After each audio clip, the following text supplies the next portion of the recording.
मेरे बच्चे और मेरे भाइयों, जब तक खान हमारे पास नहीं आ जाएंगे, हमने इस मार्च को खत्म नहीं करना। मैं अपने आखिरी सांस तक वहां खड़ी रहूंगी। आप लोगों ने मेरा साथ देना है।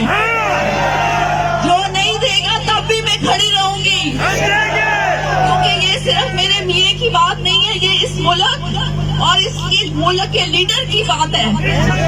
और मुझे उम्मीद नहीं, मुझे यकीन है कि पठान गैरतमंद कौम है और आखिरी जंग तक वो साथ नहीं छोड़ती।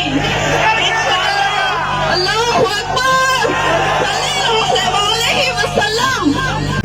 मेरे बच्चे और मेरे भाइयों, जब तक खान हमारे पास नहीं आ जाएंगे, हमने इस मार्च को खत्म नहीं करना। मैं अपने आखिरी सांस तक वहां खड़ी रहूंगी। आप लोगों ने मेरा साथ देना है। जो नहीं देगा तब भी मैं खड़ी रहूंगी, क्योंकि ये सिर्फ मेरे मीरे की बात नहीं है, ये इस मुल्क और इस मुल्क के लीडर की बात है।